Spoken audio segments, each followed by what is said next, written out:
Welcome into the Talkin Tide podcast on the Reier on YouTube channel. I am Chase Goodbread, the sports columnist with the Tuscaloosa News, joined by, of course, Travis Reier, the owner and proprietor of said YouTube channel, Reier on YouTube. Give it a like and a subscribe. Check it out. Lots of super content there all the time. The Talkin Tide podcast, of course, will recap the NFL draft as it pertained to Alabama draft prospects here in this episode, and we'll finish up maybe looking ahead a little bit to next year's NFL draft. Mention a couple guys who might be in line to get picked out of Tuscaloosa in 2026. But we bring in Travis to begin talking about 2025. Travis, Alabama with 2 first-round picks in this one. 7 draft picks overall. Your thoughts on how things kind of unfolded for the Alabama contingent? Yeah, that's what I'm interested in getting into with you on this Monday evening. And by the way, we are live here on the Reier on YouTube channel. Certainly encourage you to jump into those comments and into those chatter. Get into the chat if you'd like to do so. And by the way, there's our guy right now. Tex Tider checking in there. Goodbread. Rick Morrison checking in from China Grove. Man, yeah, that's Doobie Brothers. Doobie Brothers right there. Whoa, China Grove. That's right. Rick, how about that? Appreciate you guys doing that. Everyone tuning in tonight live here on the channel. I don't know. I wasn't, I guess, all that surprised by how it kind of laid out. I don't know if you were. I thought the guys that we had heard the most about in relation to the first round went in the first round. Maybe Jihad Campbell going as late in the first round, a little bit surprising. I thought Booker went about when I thought he would go. I didn't know if he would go to Dallas. I actually, here on the channel on No Sleep Teal, I had projected him to the Jacksonville Jaguars. I thought the Jags would maybe trade back to the mid-teens and then address another one of those needs that they have, which I still think they have maybe in that interior offensive line. I thought that might be a good spot for him. Instead, the Jags, of course, actually trade up to go get Travis Hunter out of Colorado. But what about you? I mean, I guess Jalen Milroe, he was a very intriguing case study in all this because he was invited to the draft, and a lot of people take that as almost a first-round guarantee. We've learned in the past that isn't necessarily what that means. Right. But he does eventually go third round to the Seahawks. So for me, not a ton of surprises. I know there's this narrative out there about, wow, just 7 picks, just 7 picks this time around. I can see that, but I can also see it from the perspective of you had some good news from that, right? It kind of also says how many guys you've got coming back for 2025. It does, and I'll agree with you on Campbell. And of course, with the NFL, one thing we know about the draft is it gets less predictable as it goes on. It's the least predictable at the end. Right. It's the most predictable at the beginning, and even at the beginning, it's unpredictable, right? So it's a big crapshoot. I definitely thought Jihad Campbell would go sooner than he did. There were concerns about whether he'd be ready for training camp due to some shoulder surgery, which, from what was reported, that precipitated him slipping a little bit below what projections were. But I think he's a mid-first round talent at least. I predicted as far back as November that I thought Jihad Campbell was the best draft prospect Alabama had. I thought he would go in front of Booker, shoulder surgery notwithstanding. Obviously, at the time, I wouldn't have known that, but he's a big pick for the Eagles. I think he's a fit for the Eagles. I think they're going to like him there. I really think he landed in a good spot, and so did Tyler Booker, who of course went number 12 overall to the Dallas Cowboys. Later in the draft, I would have thought Milroe would have been gone a little sooner than 92. Can't say I'm shocked that he went where he went, but my guess on him would have been late second round, early third round, rather than late third. If you'd have told me before the draft that Robbie Utes would get picked and CJ Dupree would not. I probably would have raised my eyebrow at that a little bit, although I'm not surprised Utes got drafted, as good a blocker as he is. Seahawks have labeled him a fullback, by the Yeah, I way, saw that. Travis. Saw that. So, I think there's still positional versatility though with Utes.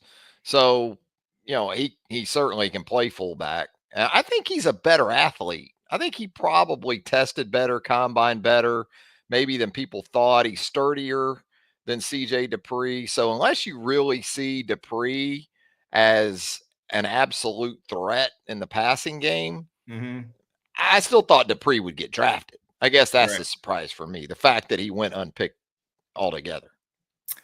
Yeah, I thought he would go. I saw him and Utes both as day 3 guys, maybe with Dupree going in front a little bit. Dupree's not a great receiving threat, particularly at the pro level. More of a receiving threat than Utes, obviously, but it's not like he stretches the field, right? CJ Dupree is not the kind of guy who's going to keep safeties on their heels at the NFL level. But like Utes, he's a solid blocker. He's put together like a Y tight end, and there's still room for those in the NFL, even though the flex tight end is obviously more popular. They're still employing that Y guy in the Sunday league, Travis. They are. They absolutely are. And so, as we kind of run down the list again, and we use the Tuscaloosa News here as our visual aid, kind of hooking up your guys there. Yes. And the T News, Tyler Booker, first round, number 12 overall to the Dallas Cowboys. Zach Martin, obviously a longtime stalwart on the interior of that offensive line for the Cowboys, no longer around. So that made a lot of sense. Any Alabama pick or just SEC pick at this point, Alabama, Georgia by the Philadelphia Eagles makes a lot of sense. But I think that Kobe Dean's coming off a pretty significant injury too, isn't he? The former Georgia standout at the linebacker position. I believe so, yeah. Boy, Zach Bond last year was an absolutely tremendous acquisition by the Eagles. Turned out to be an all-pro at the one linebacker spot. So Jihad gives you a lot of those NFL attributes that you're looking for, certainly sideline to sideline and coverage, all those things. He's going to stand out. Back to Jalen a little bit, because I know you wrote about this at the Tuscaloosa News. You didn't necessarily feel like that was a great landing spot for him there late in the third. Well, if you're a developmental pick, and Milroe clearly is at the quarterback position, then the ideal, at least what NFL executives and coaches both will tell you, scouts too, they like to run those guys up behind winning veterans, guys that have been through it, guys that know how to win, have been to the playoffs, have had success in the that's ideal. And of course, it also takes a veteran who's willing to be a little bit of a tutor, and some are more like that than others, right?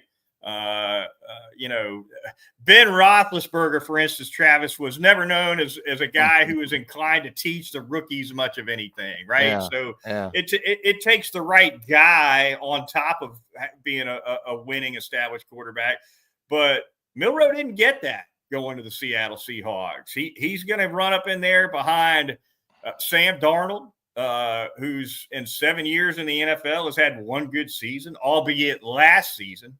But Darnold's a guy who struggled mightily for his first 6 years in the league. Drew Lock, former second-round pick, I believe, of the Denver Broncos, used to play at Missouri. He's never really busted a grape in the NFL either. So, it's a situation where there's not a Pro Bowl type for Milroe to learn from, but these guys could tell Milroe what the lumps are too, right? Because they've been through it. Yeah, and maybe early on they can package up Milroe, with some different things, because he is going to bring an entirely different skill set to that mix than even Sam Darnold as the starter. But the point is taken in terms of Sam Darnold, 7 years into this thing, still has a ton to prove, even with the good season he had a year ago in Minnesota, and the fact that he is the unquestioned starter in Seattle. There's no question about that. There's not really a competition. But yeah, it'll be interesting to see for Jalen how that dynamic sort of works out. It could be it could be that Darnold sort of reverts back to what we saw prior to last season and just is a guy. He gets a couple of years to try to prove that he's more than that in Seattle, and that may time up perfectly for how long Jalen needs to get to where he needs to be at the next level. What about in the fourth round, Chase? Malachi Moore goes to the New York Jets. Q Robinson, I think some people may be a little surprised by that. The veteran edge defender for the Crimson Tide travels to Denver as the number 134 overall. When I saw Malachi Moore to the Jets, and then I thought about Aaron Glenn going from Detroit as the DC to New York as the Jets head coach, I thought, boy, Aaron Glenn probably, or is hoping at least, there's some Brian Branch, right, in Malachi Moore. Yeah, no doubt about it. I think Moore and Robinson are both guys who are going to be counted on at the special teams level too, in both of their destinations. Of course, Robinson with the Broncos, Moore with the Jets. Fourth round is a little bit early, though, to pick a guy who you think is just straight special teams help. It's really more the fifth round when most clubs are saying, okay, this guy, he can be on our kickoff team, kickoff for right now, right? Right. Nevertheless, though, third day picks in general, they better make some noise on special teams if they're that kind of player, because fourth round picks get cut plenty. So that's important for both of them, I think. Robinson, a guy who offers a lot of length. He probably didn't have the production maybe that he would have wanted in his last year at Alabama, but I think there's some upside there, and I see some upside with Malachi too. I thought both. I didn't see an issue with either one of those picks in terms of how early they were chosen. 130 overall for Malachi Moore, 134 overall for Robinson. Yeah, I think in terms of their positions, it was a pretty good year for them to be in this draft because, Q is more of an edge guy. Just amazing number of really quality defensive line options, more so tackles, maybe 5-tech defensive ends, which we'll talk about with Tim Smith coming up here in just a minute as a 6th-round pick, but maybe not as much in terms of true edges in this draft Right. when you talk about depth. And again, Malachi with that versatility, and you think about the connection there with Brian Branch, and you go back to really Brian Branch and Malachi Moore's freshman season. It's crazy to think Malachi's just now leaving Alabama, and he and Brian came in together, and Brian's going into his 3rd year in the league. That's just kind of college football, I guess, in 2025. But you're right. Both those guys, special teams options. I think Q and Malachi can be core special teams guys. Q was just a hell of a special teams player for Alabama. Yeah, I know he had the one unfortunate situation up at Tennessee, I guess, in 2024. He wasn't quite sure about a loose ball situation, ended up going for a turnover. But other than that, he was tremendous. Had the elbow injury against LSU this past season. Right. That curtailed that last campaign for him. But I think he did enough, or at least was able to show enough, Chase, in those first 8-9 games or so, that probably helped him a good bit with NFL personnel people. And again, the depth of this draft at their respective positions. Super character guy too. Q Robinson aced the interview process. Oh yeah. I don't think there's any question about that. So the Broncos picking up, no doubt, a good locker room guy there as well. Tim Smith, you mentioned, the final Alabama player selected, goes 190th overall, 6th round to the Indianapolis Colts. A guy who he rotated on Alabama's defensive line for a while, 3 years at least, right? I mean, he's been playing a while. He logged a lot of action. Yeah, it seemed like he came in with Bob Baumhauer. He was around so long. But no, Tim Smith, a solid player. We talked about this maybe like with Q Robinson, just the other way. Maybe Q benefited a little bit in terms of it not being a heavy edge year in this NFL draft, but not the case for Tim. He may have gotten pushed down a round or two because of this sort of generational depth that we had at his position in 2025. Rounding up other undrafted free agents, Travis, of course, we mentioned C.J. Dupree off to the New England Patriots. Nealon Hibbett, the Alabama long snapper, signed post-draft by the Miami Dolphins. And finally, James Burnip, the outstanding Alabama punter. New Orleans Saints pick him up. James Burnip is a guy who's improved so much, Travis, over the course of his career at Alabama. I thought he was average at best in his first year as a starter. But he just got better and better. And boy, he really, I thought he was as good as anybody on Alabama's schedule by the time he was done. Yeah. And just one of those guys who's still pretty new to American football as a punter. So I think when you think about Burnip, his best punting is still in front of him. Mm-hmm. Now, will he be consistent enough as soon as this season coming up to make that roster? We'll see. Now, with guys like Hibbett, as you know, as a long snapper going to Miami, and also with Burnip as a punter, sometimes it comes down to where you can save some money too, because you get these 10, 12-year snappers, or same thing with punters. And you look at the money that you can save on going with a rookie at maybe snapper or punter. Usually don't mess around much with your kickers, because too many games are really, really decided, it seems like, by kickers. But, if a guy like Nealon Hibbett is comparable to a veteran of 10 or 12 years, this is kind of the case with Carson Tinker years ago when he made the Jacksonville Jaguars coming out of Alabama. I think the Jags had like a 12th year vet snapping, and it was pretty much a dead heat. They went with the rookie and save some cash that way. So I think Burnip, consistency is still the thing with him. I think even this past year, and you're right, I think he definitely improved year by year, but there were still some times where you thought, I thought he'd be a little more consistent at this point, but I think he's still got his best right there out in front of him. Graham Nicholson, you think gets a camp invite somewhere at some point or not?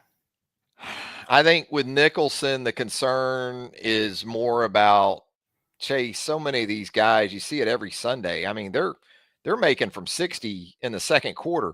Remember back in the day, coaches didn't run guys out there for 60-yarders with like 9:37 left in the first quarter. Right. They do that now. It used to be a desperation situation, right, when you would see kickers out there that at that point trying these insanely long field goals.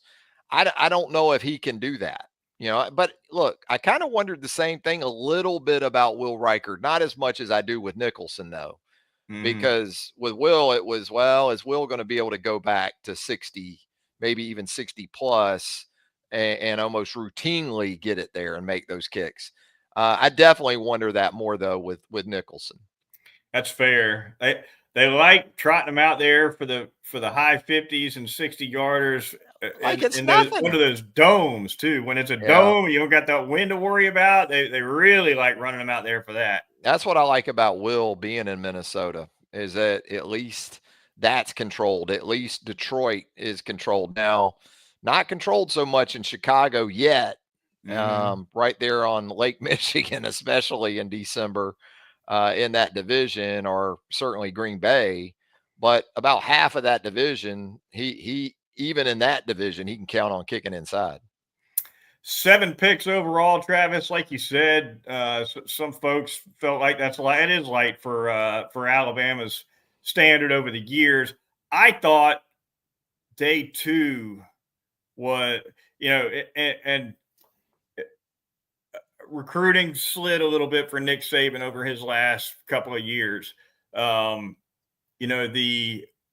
3 years, maybe even. You've got Alabama's run in the NFL draft. You can't say it slipped, certainly, when there's 2 first-rounders. Alabama only had 2 first-rounders as recently as 2022. Right. But I went back and did a little math, did a little research on this, Travis.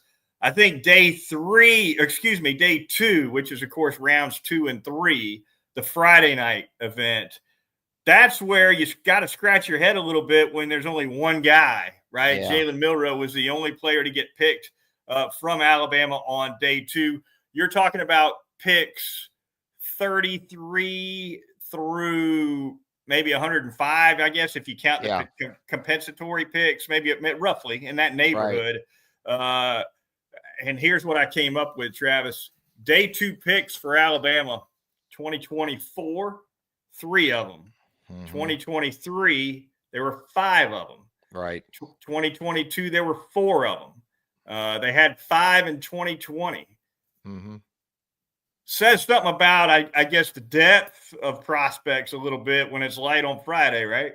Yeah, it does. And it also says something about the transfer portal, because some of your guys got picked, like Trey Amos. Trey Amos is a perfect example. He's a day 2 pick, right? Yep. And he got picked from Ole Miss. So Ole Miss, I think, had 8 draft picks. Well, Ole Miss is on the other side of that sort of portal thing. They're taking in all the guys. Right.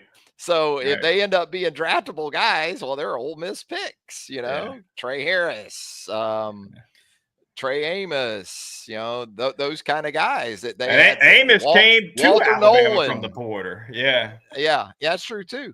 Walter Nolan, you know, I mean, these guys are all transfers, so you got to take that into. It's not apples for apples, you know, like it was kind of 7 years ago, 5-6 years ago. It's an entirely different deal, and it feels more and more like it's going to depend on which side of the transfer portal door you fall on. I mean, think about Caleb Downs for next year. You know, I'd like to know how many guys that left Alabama went in this, got drafted from the schools they transferred to. Right. You know what I mean? That would be kind of interesting to see as well. Amos definitely comes to mind. It caught my ear when he got selected. He would have been a help to that Alabama secondary this past season. Did Trayshawn Holden get drafted? Out of Oregon, or was he? I know he got signed. I know he got signed. I don't know if he got picked or if he was a UFA, but I know he got signed. I think I saw somewhere where he ended up. Corey Brooks was a UDFA, the former Alabama wide receiver. They're around. Yeah. No question about it. The Talkin Tide podcast coming at you at the Reier on YouTube channel. Be sure to give it a like. Be sure to give it a subscribe. Travis has always got some super content going up at Reier on YouTube. And, of course, the Talkin Tide podcast you can catch right there. Intermittently at this time of year, at this point on the calendar, Travis, we're kind of in and out with a little less consistency, but glad to wrap up this NFL draft with you. What about that 2026 NFL draft, Travis? Let's kick that around for a minute. Maybe a couple of Alabama guys that could hear their names called in 12 months. Does the streak go to 18 years in a row with a first-round pick? You know, I saw a way too early mock, I think today, and it had Caden Proctor top 10. Did it really? He hadn't been top 10 to this point. I think that's very safe to say, but he certainly has the attributes you look for. And I've said this since the end of last season, and one of the reasons why it was kind of disappointing, and this is without knowing exactly what they're able to do with him. They're probably able to still do a good bit with him in sports science and strength and conditioning. But as I've said for about 5 months now, he really needs a really, really good run through an off-season program.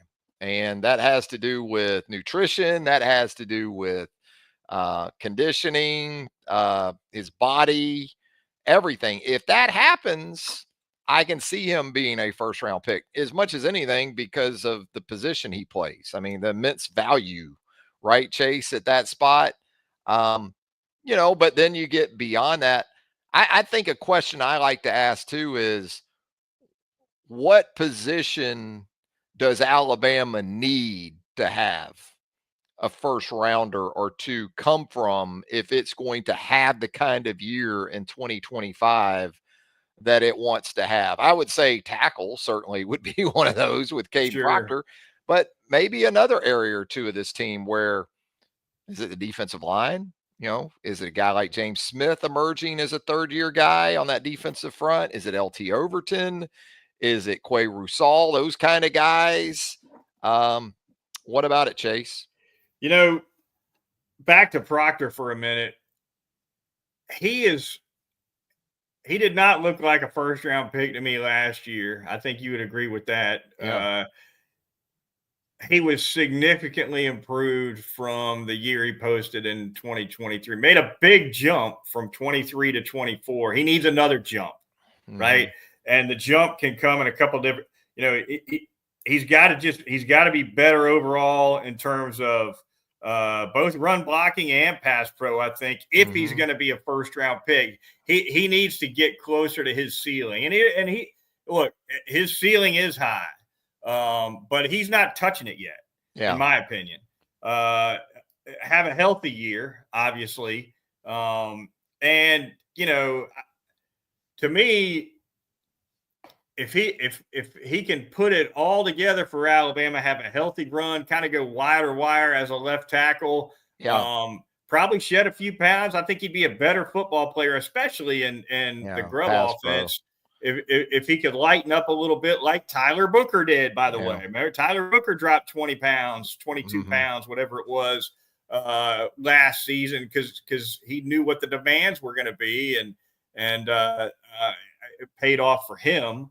So, I don't see Proctor as a slam dunk first round pick the way I did an Evan Neal, the way I did a Jonah Williams, et cetera, Cam Robinson, what have you. But the ceiling is there if he can reach it. Beyond that, defensively, you mentioned James Smith. He's a real breakout candidate who I think has a chance to be the next truly dominant interior defensive lineman for Alabama on the interior. But he's a bit of a wild card too, right? Because we just haven't seen enough of him just yet. How does Deontay Lawson come off the knee injury? That's something to watch. The injury plus I worry about positional value with him. I mean, for me right now, Deontay Lawson is kind of like a Chris Paul coming out of Ole Miss this year. Chris Paul was kind of a third, fourth round guy and had a hell of a year. In 2024. Right now, I feel like with Deontay Lawson, Jefferson, those kind of guys, that's kind of their ceiling. I still think if Overton can actually improve on finishing this year, he could have the kind of numbers that make him really hard not to take in the first round at his position. Production, and of course, scouts will tell you it's not about stats, and it's not. They don't draft on stats, but at the same time, if you're LT Overton, you need the production. You need the you've got to have the production to get their attention. So from that standpoint, at least a couple of stats matter. Like you said, he needs to finish better. If LT Overton is double digit sacks next year, he's gonna turn a lot of heads at the NFL level. What about Keon Sabb? I'm a big Keon Sabb guy, I like Travis. Keon Sabb. I think when he returns in 2025 completely healthy, he's got a chance to make some noise for this NFL draft as well. Now, I love the way Keon Sabb plays at the safety position, but I don't know if his eyes are always great. I think he's a guy that because of how he plays, and if you evaluate him as more of a box guy at the safety position, I can see that. I just don't know if many box guys are going in the first round, especially if they're not playing star and money to go along with playing that box safety position. But I love him as a player. I mean, I think he's great for what Alabama needs him to be. Yeah, no doubt. If you're a safety who clubs don't see as having versatility to play that nickel spot, that I'm not going to say that's like being a running back, but that's a little devalued if you don't offer that flexibility to move to the nickel spot at the safety position. Travis, what about Damani Jackson? Can he get there? I don't have him doing it right now. As a first round guy, but the value of the position, man. It's a premium position. But right now I don't see him as a first round corner next year. I don't either. Solid player, Josh Jobe, like maybe, I want to see Jackson tackle better. I want to see him deal with the run better. And look, that's probably more a concern if you're Kane Womack than it is if you're an NFL evaluator. And is it fair to ask the question, these guys don't play for Nick Saban? How much does that impact? Right. DBs especially, corners especially now in this new regime. You can say it doesn't. You can say, oh, the scouts don't care. Come on. I think you're going to tell me some of these guys that played for Saban, some of them that even got a shot to play in the NFL, I think was because of Nick Saban. But some of them got drafted mid-rounds that were like, wow. Yeah. Yeah. And turned out well. I mean, you look at not all of them, right? You had a bust here and there. D. Miller guys like Anthony Everett. I mean, played a long time. Played a long time in the NFL. Levi Wallace. Still banging around, I think. Unbelievable. Tony Brown still banging around. Is Kareem Jackson still banging around? Or is he done? He might be. I mean, he may, the thing about Kareem that was great was that he did have that sort of versatility, made that move to safety and extended his career by about 5 or 6 years. Yeah. Yeah, no doubt about it. Eddie Jackson had a nice NFL career. I think he's called it a career now. But best he did move well. he made was corner to safety while he was at Alabama. No question. Yeah. Big special teams guy too. Speaking of that, return kicks. But I mean, it's just come so far though from 2008, man, when we went to that pro day after Saban's first year, and you could have put maybe all the NFL top brass personnel people in a telephone booth that day. I mean, there were scouts out there. But Alabama didn't even have people talking about, well, they only had 7 drafted. They had 0 drafted in 2008. It was wild. There's no doubt about it. I remember it. It was like a damn UFL combine. That was, of course, before they had upgraded the football facility. And so when the garage doors got thrown open, it was just straight out to the practice field. It was a lot of daylight and not many shadows in that indoor. Hank Crisp indoor facility. I think the tennis courts were gone by then though. Remember the tennis courts in the Hank Crisp? That was wild. Yeah, no doubt. They've put a lot of money into it over the years. I want to say it was 2013. Nick got rid of those tennis courts. All right. What in the world? When he saw those tennis courts in the damn indoor facility. Oof. Yes, Travis. I guess that just about wraps us up here. Talking NFL draft. Spring portal is closed. Alabama didn't lose any scholarship guys to the portal in that spring term. So that means all 3 of the quarterbacks are coming back. Did pick up a couple of tight ends though, which I guess we should not be surprised about. No, they have quelled your anxiety that you've had for several weeks now, and understandably so. I mean, you talked about it extensively about the tight end position, which, part of me thinks, tight end's kind of like running back too, right? Especially in an offense that actually tries to employ them, because you'll go into August like, damn, we got 5 running backs. What are 6 running backs? What are we going to scholarship backs? What are we going to do with all these guys? By mid-October, you got like 2.5, right? Injuries and everything else. So you take that into account, but you wonder also how much of this is based on evaluation of guys that they do have and the need they feel like to go ahead and add to that mix. And, that as we talked about, you expect to start with Josh Cuevas, but again, just one of those positions that you don't talk about a ton, but you need a lot of those guys usually.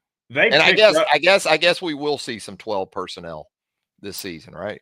No question about that. That's from what I could tell, Grubb's big on that. But they picked up a couple of low-profile tight ends out of the portal in December. They did. I know. So in January. So from that, if you're one of those two guys, that can't bode well if they That's turn what right I'm around saying. and pick up a couple more in the spring, right? That's what I'm saying. I mean, what is it saying about maybe some evals that they've made here of late? And yeah, it's going to be interesting to see how that sort of plays out, because as we've said, I mean, with Horton, Williams, and Bernard as presumably your 3 wide receiver set, primary 3 wide receiver set. If you do go a good bit of 12, one of those guys probably ain't going to be on the field. Right. So how do they balance all that? I mean, Ryan Grubb's done a great job with it, so we know he's got that pretty well under command, I feel. Well, if they need to block, I think it'd be Horton off the field for a tight end. We can get into that another day. But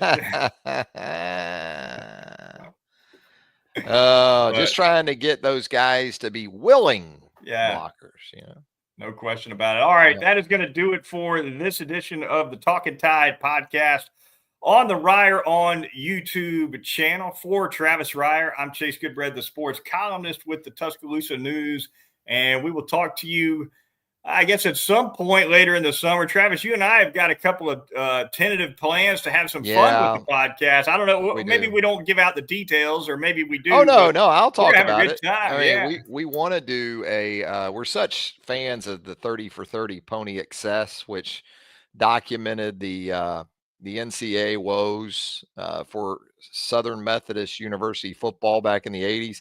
We love that 30 for 30 so much. We're going to figure out how to do like a watch along just for that. I mean, it's not necessarily Alabama content, although I do recall Dave Rader making an appearance and maybe in that documentary when they just basically opened up the SMU campus to recruiters after they got the death penalty. I recall seeing Dave Rader in the Perkins years, I guess, when he was an assistant in that documentary. So yeah, we're gonna have some fun. We're gonna have some fun here on the channel. We'll either tie it into Alabama somehow with Rader or somebody, or maybe for just one episode, Craig James. Call it. Maybe for just one episode, we call it Talking Ron Meyer. Craig James. James was, a guy that the Bear wanted. His girlfriend was going to be one of Bear's angels, as he says on the. I still love that scene of my man, the late great Ron Meyer, on the James family phone in the kitchen, supposedly talking to the NCAA to clear up that there are no NCAA woes. While the James family sits there. He's sitting there on the phone. Well, I'm sitting here with the family right now, and all I can think is there's dial tone on the other end of that phone. And the James family thinks he's really probably talking to the NCAA. Well, I'm sitting here talking to him. It's just, If I was Craig James, I would have had a little sister or something go in the bedroom and pick up the line. You can do that with a landline. Those landlines work that way. Diddy, it's dial tone. Love it. All right, that is going to do it for Talkin Tide. Again, for Travis Reier, I'm Chase Goodbread. We'll see you next time right here on Talkin Tide. Yeah, Tex. All right. See you soon.